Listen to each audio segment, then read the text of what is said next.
This is an excerpt from Startling Incidents and Experiences in the Christian Life by Enoch E. Byrum.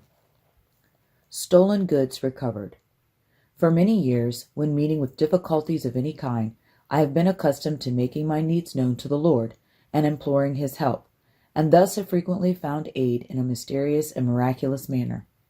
Once, while on my way from a large city, I had to change my baggage from the boat landing to the railroad depot.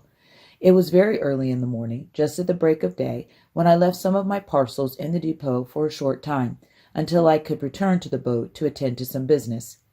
During my absence, someone stepped in and carried off about $20 worth of my goods. On my return, I noticed at once that the parcel was gone.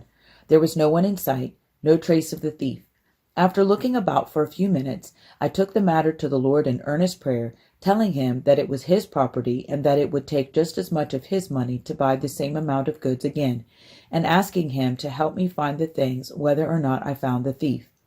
After remaining at the depot a few minutes, I went again to the boat, and about 20 minutes later, while returning, I was praying earnestly, asking the Lord to help me find the parcel. Somehow, I felt it was my privilege to appeal to the Lord with my importunity until He enabled me to find the lost property. And as I was placing the matter very earnestly before the throne, I believed that in some way He would fulfill His promise. I had not the least clue as to the whereabouts of the goods, nor the one who had taken them.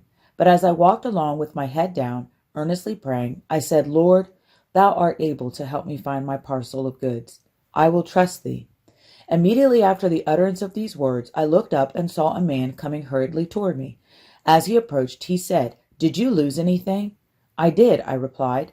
Then he made inquiry as to what the parcel contained, and said, Follow me, and I will show you where it is.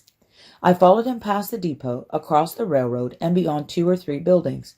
Finally, we came to a new house, and as we walked behind it, he pointed underneath and said, You will find it under there.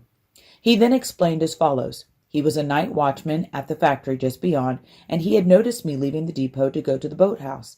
And soon after I left, he saw someone with a package come from the depot towards the factory, and after coming to this house that was being built, place a package underneath hurriedly and run away in an opposite direction.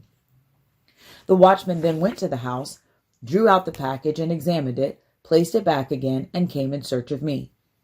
While some may not be inclined to give God much credit for the restoration of a parcel in that manner, nevertheless it happened according to my petitions to the Lord, and just at the proper time, and in such a manner as many other things have happened in answer to prayer. Therefore I do not hesitate to give God the praise and glory for hearing and answering my prayer. In many similar cases, I have found the Lord a present help in time of need to find things that I was incapable of finding, although sometimes I have searched diligently for the lost article, asking His direction until it was found, and giving Him the praise and glory.